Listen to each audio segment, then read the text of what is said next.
আসসালামু আলাইকুম। আজকে আমরা এমন একটা মরণ ব্যাধি নিয়ে আলোচনা করব, প্রতিনিয়ত যার প্রকোপ বেড়েই চলেছে, সেটি হচ্ছে কিডনি রোগ। আজকের এই আলোচনাটা একটু দীর্ঘ আলোচনা হবে। এই আলোচনাটি তাদের জন্য যারা কিডনি রোগে আক্রান্ত, এবং দ্বিতীয়ত তাদের জন্য যারা এই ভয়াবহ মরণব্যাধি কিডনি রোগ প্রতিরোধ করতে চান। এই আলোচনা তাদেরকে দীর্ঘ জীবনের দিকে নিয়ে যেতে উৎসাহিত করবে, এবং কিডনি রোগ থাকলে কি করণীয়, কি বর্জনীয় তা তিনি জানতে পারবেন, এবং সেগুলো অনুসরণ করলে একজন রোগীও অনেক অনেক অনেক বছর ভালো থাকতে সক্ষম হবেন। তো চলুন ধাপে ধাপে আমরা এখন প্রবেশ করব, জানার চেষ্টা করব যে কেন বাংলাদেশ এবং বিশ্বজুড়ে এত কিডনি রোগ, এবং কিভাবে বা একে আমরা প্রতিরোধ করতে পারি। এই যে যদি আমরা দেখি, সারা বিশ্বে প্রায় 85 কোটি মানুষ কোনো না কোনো কিডনি রোগে আক্রান্ত। বাংলাদেশের কি অবস্থা? বাংলাদেশে গবেষকরা বলছেন কিডনি রোগে ভুগছেন প্রায় 3,80,00,000 মানুষ, অর্থাৎ প্রায় 4 কোটি মানুষ, অর্থাৎ প্রতি 5 জনে একজন কিডনি রোগে আক্রান্ত। সাংঘাতিক ব্যাপার। শুধু তাই নয়, বছরে 17,000 মানুষ কিডনি রোগে মারা যাচ্ছেন, এবং প্রতি বছর প্রায় 40,000 রোগী ডায়ালাইসিসের উপর নির্ভরশীল করে বেঁচে থাকেন, এবং 24 থেকে 30,000 রোগী হঠাৎ কিডনি বিকল হয়ে আক্রান্ত হন এবং ডায়ালাইসিসের মুখোমুখি হন। তো প্রশ্ন আসতে পারে যে কেন এত কিডনি রোগ, হোয়াই, কেন এত কিডনি রোগ? প্রতি বছর হাজার হাজার মানুষ কিডনি রোগে আক্রান্ত হচ্ছে। তো চলুন আমরা বোঝার চেষ্টা করি। বিজ্ঞানীরা বলছেন, বাংলাদেশের নেফ্রোলজিস্টরা বলছেন, বাংলাদেশে এই যে এত কিডনি রোগ, এর পেছনের যদি আপনি বলেন যে প্রধানতম কারণ, 1 নম্বর গুরুত্বপূর্ণ কারণ কি, সেটি হচ্ছে অনিয়ন্ত্রিত ডায়াবেটিস। বাংলাদেশে গবেষণা বলছে বাংলাদেশে প্রতি 10 জনে একজন ডায়াবেটিসে আক্রান্ত, এবং অবাক করা ব্যাপার, সর্বোচ্চ চিকিৎসা নেওয়ার পরেও, শত চেষ্টা করার পরেও বাংলাদেশে ডায়াবেটিসের রোগীদের প্রতি 100 জনে 92 জন কোনোভাবে তাদের ডায়াবেটিস নিয়ন্ত্রণ করতে পারছে না। আর ডায়াবেটিস যখন নিয়ন্ত্রণ থাকবে না, সে মাথা থেকে পা পর্যন্ত প্রত্যেকটা অঙ্গকে সে খেয়ে ফেলবে। এবং কিডনির ক্ষেত্রে কি হয় দেখেন, 40 থেকে 45% কিডনি প্রতিস্থাপন হয় ডায়াবেটিসের কারণে। সাংঘাতিক ব্যাপার। এই অনিয়ন্ত্রিত ডায়াবেটিস কিডনি রোগের প্রধানতম কারণ, এবং দ্বিতীয় গুরুত্বপূর্ণ প্রধান কারণ হচ্ছে অনিয়ন্ত্রিত উচ্চ রক্তচাপ, আনকন্ট্রোল হাইপারটেনশন। গবেষণা বলছে যে দেশে প্রতি 4 জনে একজন উচ্চ রক্তচাপে আক্রান্ত, এবং অবাক করার ব্যাপার, এখানেও 3টা, 4টা, 5টা, 6টা ওষুধ খাওয়ার পরেও 88% রোগীর উচ্চ রক্তচাপ নিয়ন্ত্রণে নেই, আনকন্ট্রোল হাইপারটেনশন। ফলাফল দেখেন কি বলছে, অনিয়ন্ত্রিত রক্তচাপ হৃদরোগ, কিডনি, মস্তিষ্ক ও চোখের ক্ষতি করে। নিয়ন্ত্রণহীন উচ্চ রক্তচাপ হঠাৎ মৃত্যু ডেকে আনতে পারে। কিডনি ড্যামেজের পেছনের তৃতীয় প্রধান কারণ হচ্ছে স্থূলতা, অবেসিটি, অতিরিক্ত ওজন। 2014 সালে একটি গবেষণা নিবন্ধ বলছে যে দেশের 17% মানুষ স্থূল। ফলাফল বাড়ছে হৃদরোগ, ডায়াবেটিস, কিডনি রোগের ঝুঁকি। 2024 সালের গবেষণা নিবন্ধ বলছে দেশে দ্রুত বাড়ছে বেশি শারীরিক ওজনের মানুষ। 2025 সালের একটি গবেষণা নিবন্ধ বলছে যে মায়েদের উদ্দেশ্যে একটি গবেষণা, যে নাদুস নুদুস মানে সুস্বাস্থ্য নয়। আজকে আমাদের মায়েদের ভ্রান্ত জীবন দৃষ্টির কারণে আজকে আমাদের ছেলে মেয়েরা, নাতি নাতনিরা নাদুস নুদুস মোটা তাজা হয়ে বড় হচ্ছে। এই নাতি নাতনি, আপনার এই ছেলেমেয়েরা বড় হওয়ার পর আপনাকে অভিশাপ দিবে যদি তাকে নাদুস নুদুস করে তৈরি করেন। গত কয়েকদিন আগে বাংলাদেশের বিশেষজ্ঞ চিকিৎসকরা একটি গোলটেবিল বৈঠকে বলেন যে 200 রোগের উৎস হচ্ছে স্থূলতা। সাংঘাতিক ব্যাপার। অর্থাৎ এই যে লাইফস্টাইল ডিজিজ এবং তার যে কমপ্লিকেশন সহ 200 রোগের মূল কারণ হচ্ছে স্থূলতা, অবেসিটি, অতিরিক্ত ওজন। এবং এই ব্যাপারে আমাদের কতটা সচেতন হওয়া জরুরি, এই একটি লিড নিউজ, একটি হেডিং আমাদের বলে দিতে পারে। কিডনি ড্যামেজের 4 নম্বর প্রধান কারণ হচ্ছে নেফ্রাইটিস বা কিডনির প্রদাহ, ইনফ্লামেশন অফ কিডনি। যদি কোনো কারণে কিডনিতে প্রদাহ হয়, ইনফ্লামেশন হয়, তখন কিডনি ড্যামেজ হতে পারে। 5 নম্বর কারণ হচ্ছে অস্বাস্থ্যকর এবং ভেজাল খাবার। এবং মাশাআল্লাহ, এই ব্যাপারে আমরা বলতে পারি আমরা পৃথিবীর টপ চার্টে রয়েছি। অস্বাস্থ্যকর এবং ভেজাল খাবারের ব্যাপারে আমরা পৃথিবীর শীর্ষস্থানীয় জাতি। দেখেন না, কয়েকটা আমি নিউজ দেখাই। বিষে ভরা ফল, বাংলাদেশের মার্কেটের অধিকাংশ ফল বিষে ভরা। আমরা যে বেঁচে আছি এটাই তো একটা বড় ব্যাপার, এটা একটা অবিস্মরণীয় ব্যাপার। 2 নম্বর দেখেন, এক ফোঁটা গুড়েই লুকিয়ে আছে মৃত্যু। খাবারকে দেখতে সুন্দর করার জন্য রং ব্যবহার করা হয়।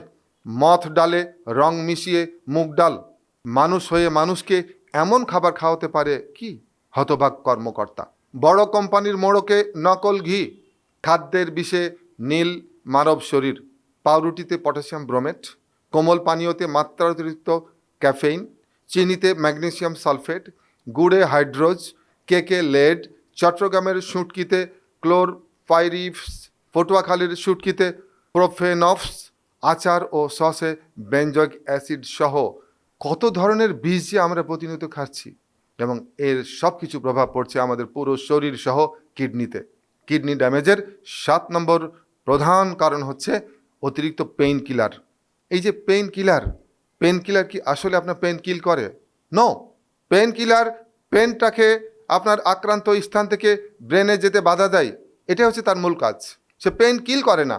কে যে পেইন কিলার নামটা রাখলো? পেইন আপনি কিল তখনই করতে পারবেন যখন এই পেইনের পেছনের মূল কারণ আপনি দূর করতে পারবেন। তো বিশেষজ্ঞ চিকিৎসকরা বলছেন যে খবরদার, কথায় কথায় মুড়ি মুরগির মতো পেইন কিলার খাবেন না। পেইন কিলের পরিবর্তে সে আপনার কিডনিকে কিল করে ফেলবে। Mind it. অতএব বুঝে শুনে মাঝে মধ্যে আপনি পেইন কিলার খেতে পারেন, রেগুলার মুড়ি মুরগির মতো নয়। 7 নম্বর কারণ হচ্ছে কিডনির ইনফেকশন। কোনো কারণে যদি কিডনিতে ইনফেকশন হয়, প্রস্রাবে ইনফেকশন হয় এবং সেটা কিডনিতে চলে যায়, তবে আপনার কিডনি ড্যামেজ হতে পারে। 8 নম্বর কারণ হচ্ছে কিডনি বা ইউরেটারে পাথর। আমাদের কিডনির মূল কাজ হচ্ছে আমাদের রক্তকে পরিশোধন করে, ফিল্টার করে বর্জ্য পদার্থ ইউরেটারের মধ্য দিয়ে ইউরিনারি ব্লাডারে পাঠায় এবং সেখান থেকে এটি প্রস্রাবের আকারে বেরিয়ে যায়। এখন যদি কিডনিতে স্টোন হয় বা ওই যে পথ, যে পাইপলাইন, এই ইউরেটারে স্টোন হয়, তাহলে কি হবে? আপনার ইউরিন তৈরি করবে, কিন্তু এই ইউরিন আপনার নিচের দিকে নামবে না, কিডনির মধ্যে থেকে যাবে। ফলশ্রুতিতে প্রচণ্ড চাপে ব্যাকফ্লো হয়ে সে কিডনিকে ড্যামেজ করতে শুরু করবে, কিডনিকে ক্ষতি করতে শুরু করবে। 9 নম্বর কারণ হচ্ছে ধূমপান। 10 নম্বর কারণ অতিরিক্ত মদ্যপান। 11 নম্বর কারণ জন্মগত, এবং 12 নম্বর বংশগত কিছু কিডনি রোগ আছে। তো এখন আমরা চলে আসবো এই যে কিডনি রোগ, এর উপসর্গ বা লক্ষণ কি। একজন ব্যক্তি কখন বুঝবেন যে তার কিডনি রোগ হতে যাচ্ছে বা হয়ে গেছে? তখনই বুঝবেন যদি তার প্রস্রাবের পরিমাণ কমে যায়। স্বাভাবিক অন্য সময় তিনি যে পরিমাণ প্রস্রাব করতেন, যদি হঠাৎ করে তার প্রস্রাবের পরিমাণ, পানি কিন্তু ঠিকঠাক মতো খাচ্ছেন কিন্তু প্রস্রাবের পরিমাণটা কমে গেছে, তাহলে মনে হতে পারে যে মনে হয় কিডনি আক্রান্ত হয়েছে। 2 নম্বর, প্রস্রাবের রং পরিবর্তন। অন্য সময় তার প্রস্রাবের যেরকম রং হতো এখন যেন একটু লালচে হচ্ছে বা তো হলদেটে হচ্ছে বা একটু অন্যরকম হচ্ছে, তাহলে এটা হতে পারে। 3 নম্বর, চোখের নিচে পা বা গোড়ালিতে যদি ফোলা ফোলা ভাব দেখা দেয়। কিডনি ড্যামেজ হতে শুরু করলে শরীরে পানি জমতে শুরু করে, এবং অধিকাংশ ক্ষেত্রে পানি জমে কিন্তু চোখের চারপাশে, এবং একটা পর্যায়ে পায়ে চলে আসে এবং একটা পর্যায়ে সারা শরীরে চলে আসে। আবার কারো কারো পায়েও প্রথমে আসতে পারে। তো যদি কোনো কারণে চোখে, বিশেষ করে ঘুম থেকে ওঠার পর চোখের চারপাশে ফোলা ফোলা থাকে বা পায়ের গোড়ালি ফোলা ফোলা থাকে এবং চাপ দিলে ওটা বসে যায়, এটা বলে পিটিং ইডিমা মেডিকেল টার্মে, তাহলে বুঝতে হবে যে কিডনিতে সমস্যা হতে পারে। 4 নম্বর হচ্ছে অবসাদ ও দুর্বলতা। তিনি ফিল করবেন যে টায়ার্ডনেস, এবং কোনোভাবেই এই টায়ার্ডনেস তার যাচ্ছে না। 5 নম্বর, শ্বাসকষ্ট। কেন জানি ব্রিথলেসনেস, শ্বাসকষ্ট হচ্ছে, ভালো লাগছে না তার। 6 নম্বর, বমি বমি ভাব বা বমি, প্রায় তিনি বমি করেন বা বমি হতে চায়।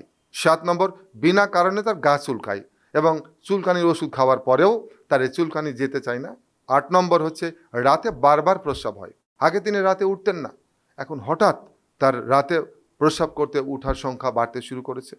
9 নম্বর, প্রস্রাবের সাথে ফেনা বা রক্ত যাচ্ছে, যা আগে কখনো যায় নাই। 10 নম্বর, প্রস্রাবে জ্বালা পড়া এবং ঘন ঘন প্রস্রাব হচ্ছে। 11 নম্বর, মেরুদণ্ডের কোনো এক পাশে, বাম পাশে বা ডান পাশে, অর্থাৎ যেখানে কিডনি থাকে সেইখানে যদি ব্যথা হয়, তাহলে এটি কিডনি রোগের সিমটম হিসেবে ধরা যেতে পারে।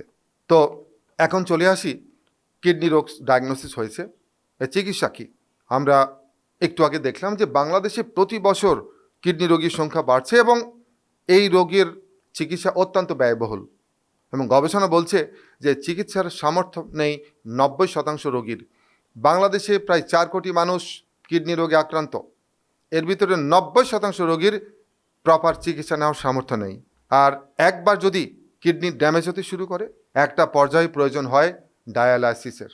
ডায়ালাইসিস মূলত দুই রকম, একটা হচ্ছে পেরিটোনিয়াল ডায়ালাইসিস, অর্থাৎ আমাদের এই যে নাড়ি ভুঁড়ি আছে তার বাইরের যে আবরণ এটাকে বলে পেরিটোনিয়াম, সেখান থেকে কিছু এটাকে ফিল্টার পরিষ্কার করার ব্যবস্থা করা হয়। আর দুই নম্বর হচ্ছে হিমোডায়ালাইসিস, সরাসরি ব্লাডকে শোধন করার মধ্য দিয়ে আপনার যে বর্জ্য পদার্থ এটিকে বের করার ব্যবস্থা করা হয়, এটি হচ্ছে হিমোডায়ালাইসিস।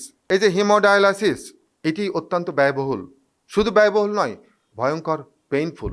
এবং যে পরিবারে ডায়ালাইসিসের রোগী আছে সেই পরিবার জানে যে এটা কতটা কষ্টকর, ফিজিক্যালি, মেন্টালি, সোশ্যালি, ইকোনমিক্যালি। এবং আমরা দেখেছি অনেক অনেক পরিবার, তাদের যথেষ্ট অর্থ ছিল, সচ্ছল ছিলেন তারা, কিন্তু কিডনি রোগীর পেছনে খরচ করতে করতে করতে একটা সময় নিঃস্ব হয়ে গেছে তারা। সেই জন্যেই এই রোগ চিকিৎসা তো থাকলে করতেই হবে। আমাদের প্রধান লক্ষ্য হবে যে কি করে একে আমরা প্রতিরোধ করতে পারি। এই জন্য প্রতিরোধ করাটা অতি অতি অতি গুরুত্বপূর্ণ, জরুরি। আর আমরা যদি এই কিডনি রোগ প্রতিরোধ করতে চাই, তাহলে প্রথমেই কিডনি সম্পর্কে আমাদের প্রাথমিক ধারণা থাকতে হবে। আপনি প্রতিরোধ করতে চাচ্ছেন কিন্তু কিচ্ছু জানেন না, কিভাবে প্রতিরোধ করবেন? আপনাকে একটু জানতে হবে যে কিডনি কি, এটা কিভাবে কাজ করে। তো চলুন, কিডনি আমাদের শরীরে পেটের পেছনে মেরুদণ্ডের দুই পাশে শিমের বিচির মতো দুটো অর্গান বা অঙ্গ থাকে, একে বলা হয় কিডনি। এই যে বাম কিডনি এবং ডান কিডনি, অর্থাৎ প্রতিটি কিডনি গড়ে 12 লক্ষ নেফ্রন নিয়ে গঠিত, এবং এই নেফ্রনকে বলা যেতে পারে একটি মিনি ছাঁকনি, মিনি ফিল্টার, এবং 12 লক্ষ ফিল্টারের সমন্বয়ে গঠিত একটি কিডনি হচ্ছে একটা বড় ফিল্টার। তাহলে কিডনির মূল কাজ কি? ফিল্টার করা। আমাদের যে রক্ত, আমাদের শরীরে 5 থেকে 6 লিটার রক্ত আছে, এবং প্রতিনিয়ত এই রক্ত আপনার কিডনির মধ্য দিয়ে প্রবাহিত হচ্ছে, এবং প্রতিদিন গড়ে 180 লিটার রক্ত কিডনির মধ্যে দিয়ে প্রবাহিত হয়। এবং আপনার শরীরের রক্তের মধ্যে অবস্থিত যত বর্জ্য পদার্থ, মৃত কোষ, মৃত ব্যাকটেরিয়া, অতিরিক্ত পানি, ইউরিয়া, ক্রিয়াটিনিন, অতিরিক্ত সোডিয়াম, পটাশিয়াম সহ যত অপ্রয়োজনীয় পদার্থ আছে, কিডনি এগুলোকে ধরে ফেলে এবং প্রস্রাবের সাথে বের করে দেয়। এটি হচ্ছে কিডনির প্রধান কাজ। কিডনি আপনার ওয়াটার ব্যালেন্স করতে সাহায্য করে। অনেক সময় আমরা নানান কারণে পানি বেশি খেয়ে ফেলি, আবার কখনো কখনো খুব পানি কম খাই, হয়তো পরিস্থিতির কারণে। তো এই যে কিডনি এই ওয়াটার ব্যালেন্স করতে সাহায্য করে, শরীরের প্রয়োজনীয় পানি সে ব্যালেন্স করতে সাহায্য করে। যদি আপনি প্রচুর পানি খান তাহলে অতিরিক্ত পানি কিডনি পেশাবের সাথে বের করে দিবে, আর যদি পানি কম খান তাহলে সে পানি ধরে রেখে আপনার ওয়াটার ব্যালেন্স করতে সাহায্য করে। কিডনি দেহের ইলেকট্রোলাইট ব্যালেন্স করতে সাহায্য করে। ইলেকট্রোলাইট আমাদের শরীরের জন্য অতীব গুরুত্বপূর্ণ কিছু পদার্থ, যেমন সোডিয়াম, পটাশিয়াম, ক্যালসিয়াম, ম্যাগনেসিয়াম ইত্যাদি ইত্যাদি। এগুলো যদি একটু কম বেশি হয় আপনার শরীরে সাংঘাতিক বিরূপ প্রভাব পড়ে যায়।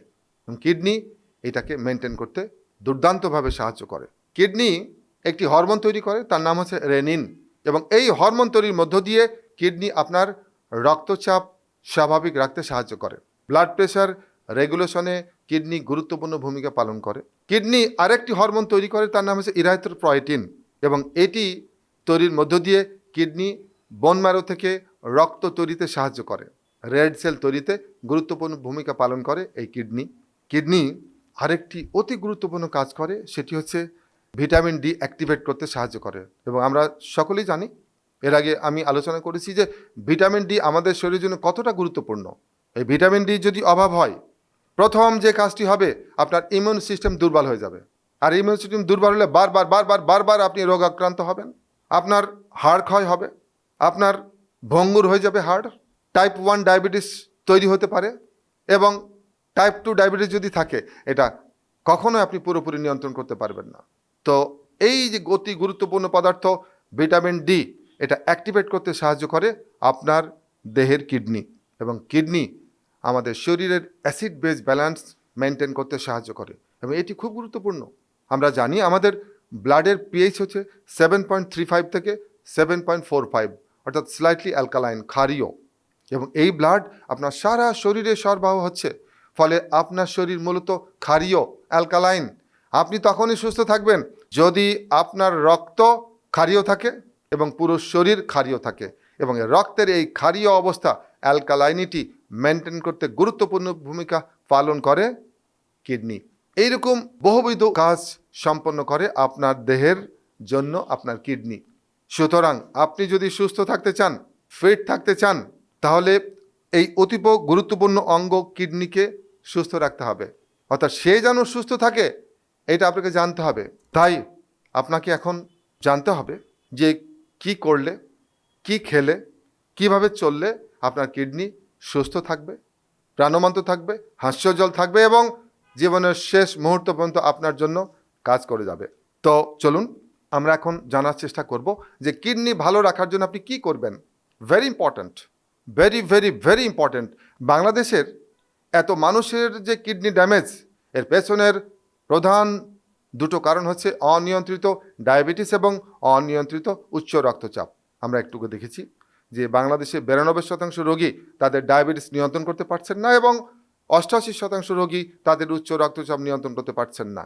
এবং আমরা একটু আগে জেনেছি বাংলাদেশে কিডনি রোগীর সংখ্যা 3,80,00,000 বা প্রায় 4 কোটি। আমরা যদি নতুন কোনো কিডনি রোগী না চাই, তবে আমাদের জীবন আচারে রেডিক্যাল চেঞ্জ আনতে হবে।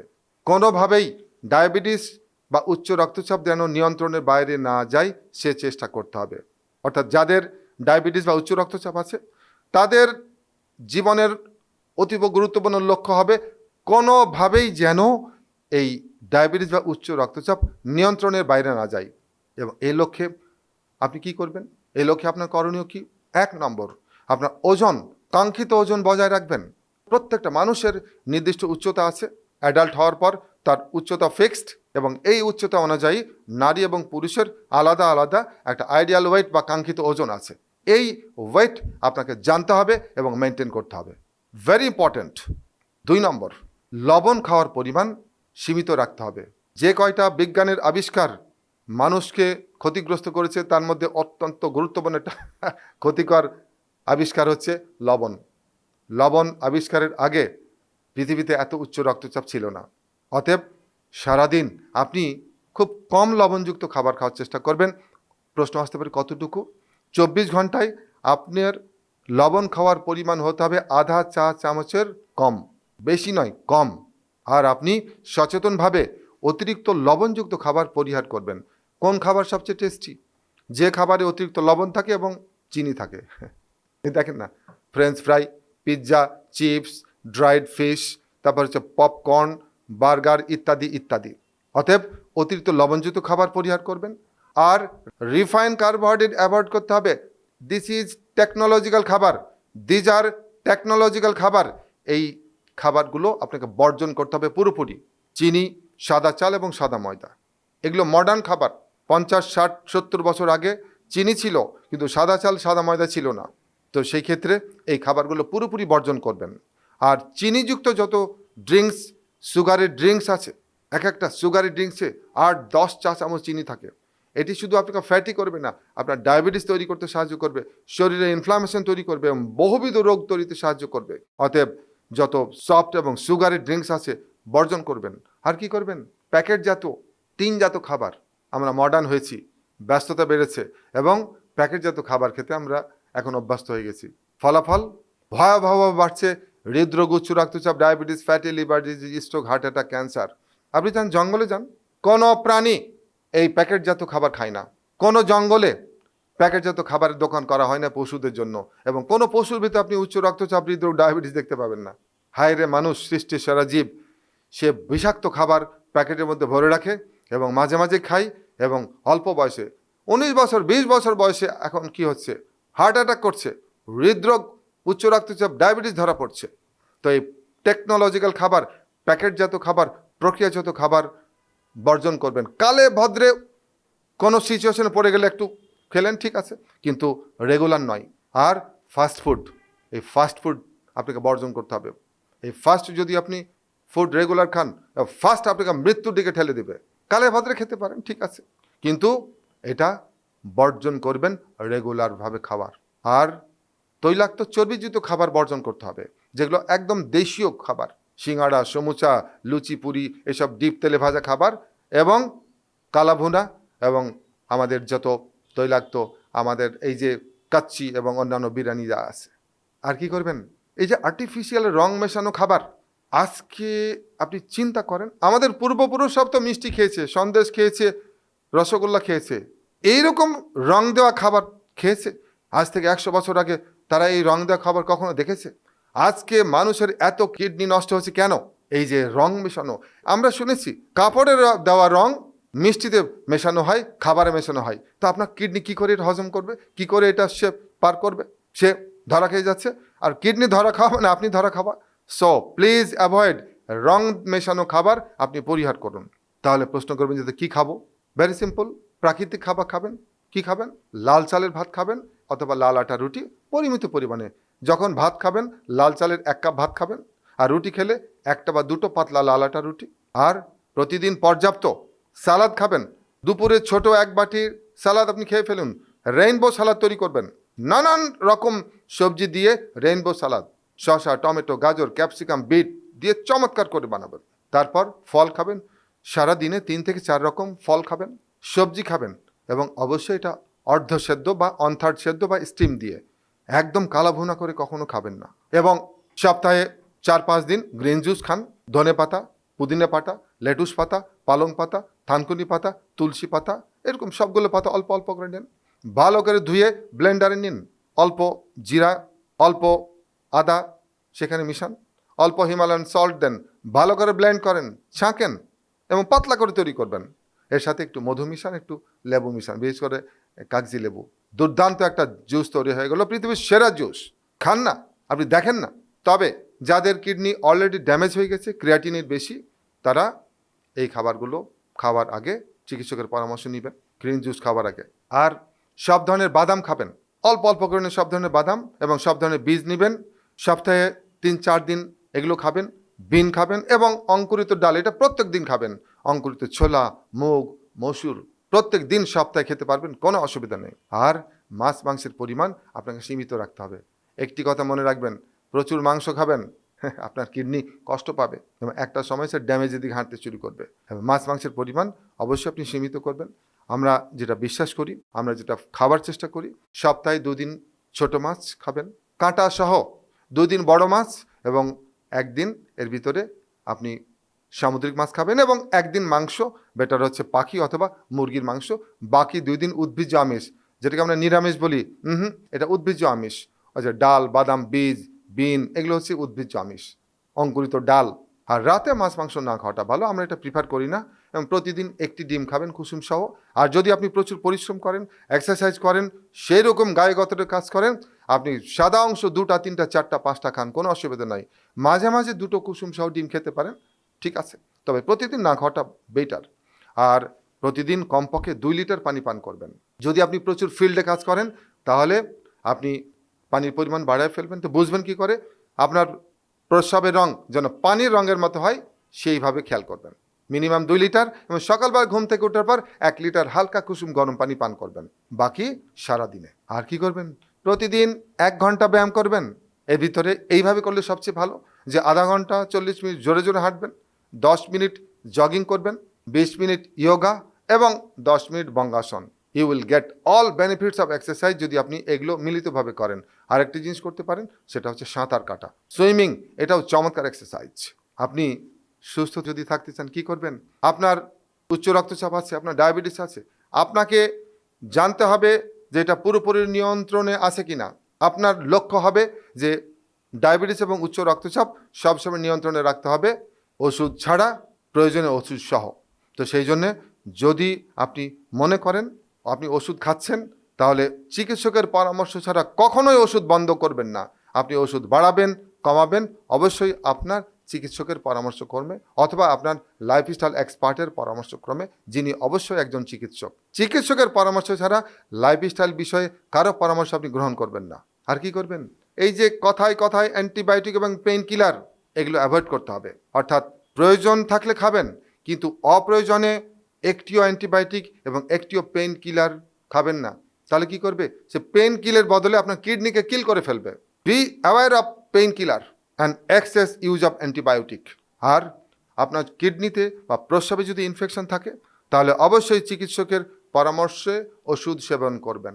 এটাকে আপনি দীর্ঘদিন ঝুলিয়ে রাখবেন না। একটি কথা মনে রাখবেন, ওষুধ খাওয়া ক্ষতিকর, সাইড এফেক্ট আছে, কিন্তু কিছু কিছু ক্ষেত্রে ওষুধের থেকে ওই রোগটা আপনার শরীরে ব্যাপক প্রভাব ফেলবে ওষুধের থেকে। তো এই জন্য কিডনিতে বা প্রস্রাবে ইনফেকশন হলে চিকিৎসকের পরামর্শে ওষুধ গ্রহণ করুন।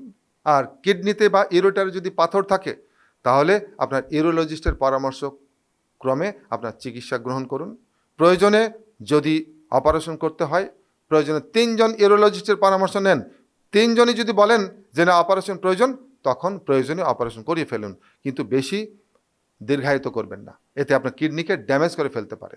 আর যেটি খুব খুব খুব গুরুত্বপূর্ণ, এখন তো কখনো কখনো জ্বর হচ্ছে 103, 4, 5 ডিগ্রি, তো প্রচণ্ড জ্বর, ডায়রিয়া, ডিহাইড্রেশন ইত্যাদি কারণে অনেক সময় প্রস্রাব কমে আসে, এবং এই প্রস্রাব কমে আসার কারণে কোমরে যদি ব্যথা হয় বা প্রস্রাব প্রচুর জ্বালাপোড়া করে, দ্রুত চিকিৎসকের পরামর্শ নিন।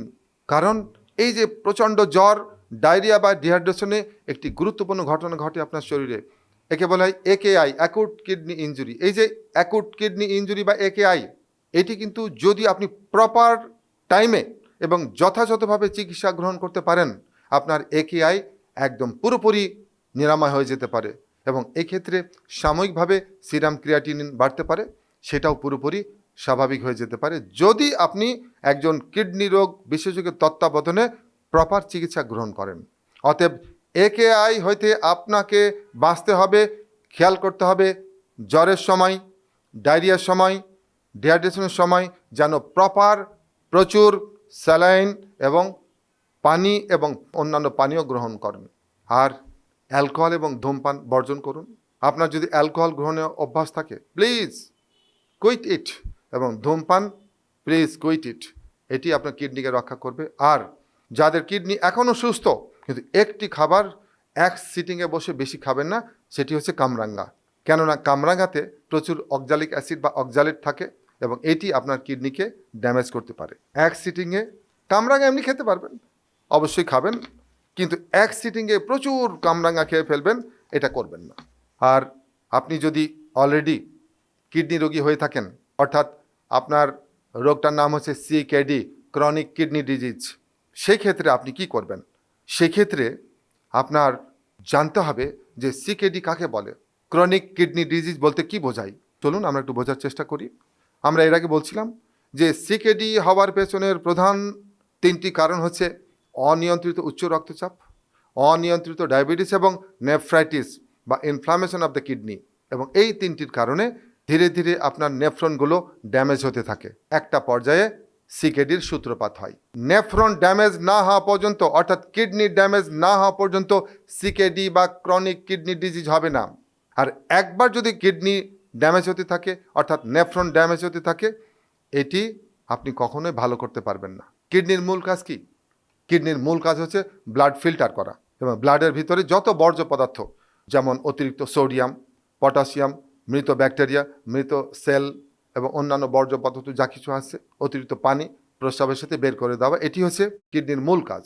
এখন একজন ব্যক্তির যদি কি হয়, তার কিডনি যদি ঠিকমতো কাজ না করে, তখন এই বর্জ্য পদার্থগুলো শরীর থেকে পুরোপুরি বের হবে না, এবং কিডনি একটু একটু করে ড্যামেজ হতে শুরু করবে, এবং একটা পর্যায়ে কি হবে, তার ইউরিনের সাথে প্রোটিন, ব্লাড এবং সুগার যেতে শুরু করবে। অর্থাৎ কিডনি ড্যামেজ হয়েছে কিনা এর জন্য অন্যতম বড় প্রমাণ হচ্ছে প্রস্রাবের সাথে এগুলো যাচ্ছে কিনা। তো সেই জন্য কিডনি ড্যামেজ হয়েছে কিনা, কিডনি ঠিকমতো কাজ করছে কিনা, মাত্র এই কয়েকটা টেস্ট করে আপনি সহজেই বুঝে যেতে পারবেন যে কিডনি কতটুকু কাজ করছে।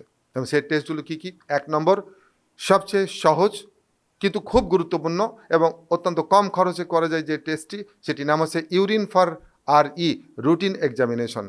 এবং ভালো ল্যাবরেটরিতে করতে দিবেন, এবং সেখানে দেখা হয় যে ইউরিনের সাথে প্রোটিন যাচ্ছে কিনা বা অ্যালবুমিন যাচ্ছে কিনা, RBC বা রক্ত যাচ্ছে কিনা, এবং সুগার যাচ্ছে কিনা। যদি এগুলো যায়, বুঝতে হবে কিডনি ড্যামেজ হতে শুরু করেছে। 2 নম্বর, সিরাম ক্রিয়াটিনিন। মানে ক্রিয়াটিনিন একটা নির্দিষ্ট মাত্রায় রক্তের ভিতর থাকে, যদি এটি বাড়তির দিকে চলে যায়, তখন বুঝতে হবে কিডনি ড্যামেজ হতে শুরু করেছে। 3 নম্বর, 24 আওয়ার্স ইউরিনারি প্রোটিন। কিডনি দিয়ে প্রোটিন পাস করছে এবং ইউরিনের সাথে এটি দেখা যাচ্ছে। 24 ঘন্টা একটা পাত্রের ভিতরে ইউরিন কালেকশন করা হয়, তারপরে এটাকে মেজার করা হয় যে কতটুকু প্রোটিন গেল, এবং এই পরিমাপের করার পর পরিমাণের উপর নির্ভর করছে কিডনি কতটা ড্যামেজ হয়েছে। 4 নম্বর, ইউরিনারি এবং সিরাম ক্রিয়াটিনিন, রক্তের ক্রিয়াটিনিন এবং প্রস্রাবের ক্রিয়াটিনিন, এই দুটোর রেশিও দেখে বোঝার চেষ্টা করা হয় যে ড্যামেজের পরিমাণ কীরকম।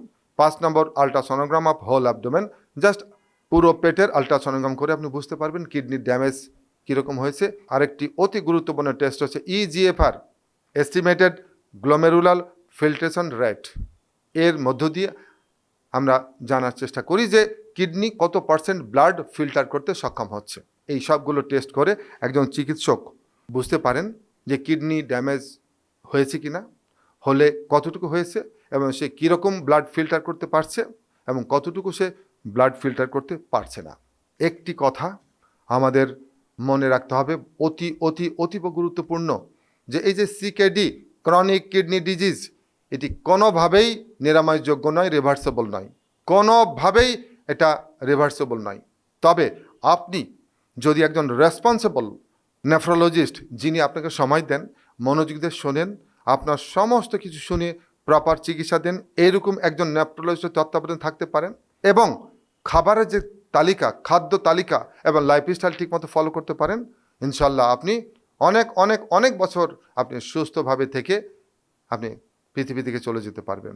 তো চলুন আমরা এখন জানার চেষ্টা করব যে একজন কিডনি রোগী যিনি তার সিকেডি হয়েছে, অর্থাৎ ক্রনিক কিডনি ডিজিজে তিনি ভুগছেন, তিনি কোন খাবারগুলো খাবেন এবং কোন খাবারগুলো খাবেন না। তো চলে আসি। ফল তিনি খেতে পারবেন কমলা, আপেল, নাশপাতি, পেয়ারা, পাকা পেঁপে, আনারস, বেল, জামরুল এবং জাম্বুরা, এগুলো তিনি খেতে পাবেন। আর খেতে পারবেন না কলা, আনার, আমড়া, লেবু, বড়ই, পাক্কা আম, কাঁঠাল, তরমুজ, বাঙ্গি, কামরাঙ্গা, ডাবের পানি, আঙ্গুর, খেজুর, শুকনো ফল এবং কিশমিশ। সবজি এবং শাকের ভিতরে যেগুলো তিনি খেতে পারবেন, ঝিঙ্গা, চিচিঙ্গা, চালকুমড়া, পটল, ডাঁটা, লাউ, শশা, বেগুন, ধুন্দল, ডাঁটা শাক, লাউ শাক, কলমি শাক, লাল শাক। আর যেগুলো তিনি খেতে পারবেন না, বাঁধাকপি, ফুলকপি, মূলা, সজনে, ঢেঁড়স, কচু, মিষ্টি আলু, ওলকপি, টমেটো, বরবটি, শিম ও শিমের বিচি, মটরশুঁটি, কাঁঠালের বিচি, পালং শাক, পুঁই শাক এবং ধনেপাতা। মাছের মধ্যে তিনি খেতে পারবেন ছোট মাছ এবং কম তৈলাক্ত বড় মাছ, ছোট এক টুকরো। আর যেগুলো তিনি খেতে পারবেন না, তৈলাক্ত বড় মাছ, সামুদ্রিক মাছ, মাছের ডিম, শুটকি এবং চিংড়ি মাছ। মাংসের ভিতরে তিনি খেতে পারবেন মুরগির মাংস, ছোট এক টুকরো বা পাখির মাংস। আর খেতে পারবেন না গরু, খাসি, ভেড়া, পাঁঠা ও মহিষের মাংস, কলিজা, মগজ এবং ভুঁড়ি। আর যেসব সবজি সিদ্ধ করে পানি ফেলে রান্না করে খেতে পারবেন, সেগুলো হচ্ছে মিষ্টি কুমড়া, আলু, কাঁচা পেঁপে, কাঁচা কলা, করলা, গাজর, টমেটো এবং মূলা। এছাড়াও যেসব খাবার খাওয়া যাবে না, ডাল ও বিচি জাতীয় খাবার, বাদাম, নারিকেল, ডাবের পানি, চিপস, আচার, চানাচুর, পনির, সফট ড্রিঙ্কস। আমরা মোটামুটি সব রকম স্টাডি করে আমরা যে তালিকা তৈরি করেছি, এই খাবার আপনি ফলো করতে পারেন। যদি আপনি অনেক দূরে অবস্থান করেন, চিকিৎসকের সাথে সেভাবে পরামর্শ করতে পারছেন না অথবা তালিকা বুঝতে পারছেন না, তবে সবচেয়ে ভালো হয় আপনি একজন রেসপন্সিবল নেফ্রোলজিস্টের তত্ত্বাবধানে খাবারের তালিকা ফলো করবেন, কারণ কিডনির ড্যামেজের উপর নির্ভর করে এই খাবারের তালিকা ভ্যারি করতে পারে। তো পরিশেষে আমরা একটি কথা বলতে চাই, চিকিৎসা বিজ্ঞানে বিশেষ করে বাংলাদেশে যে বিষয়টি খুবই অবহেলিত সেটি হচ্ছে প্রিভেনশন। চিকিৎসা বিজ্ঞানে অত্যন্ত জনপ্রিয় একটা বাক্য হচ্ছে prevention is better than treatment. চিকিৎসার চেয়ে প্রতিরোধ করাটা গুরুত্বপূর্ণ, কিন্তু আমাদের দেশে এটা কম গুরুত্বপূর্ণ। এটাকে গুরুত্ব দিতে হবে যদি আপনি এই মরণব্যাধি কিডনি রোগ প্রতিরোধ করতে চান, যদি সিকেডি প্রতিরোধ করতে চান। আমরা গভীরভাবে বিশ্বাস করি আপনি যদি বিজ্ঞানসম্মত জীবনযাপন করতে পারেন, যা একটু আগে আমরা আলোচনা করলাম, আপনি যদি বিজ্ঞানসম্মত খাবার গ্রহণ করতে পারেন, যা একটু আগে আলোচনা করলাম, তবে আমরা প্রত্যাশা করতে পারি আপনিও সুস্থ কর্মময় একটি দীর্ঘ জীবনের অধিকারী হবেন ইনশাল্লাহ। তো এই ছিল আজকের আয়োজন। সবাই ভালো থাকুন। খোদা হাফেজ। আসসালামু আলাইকুম।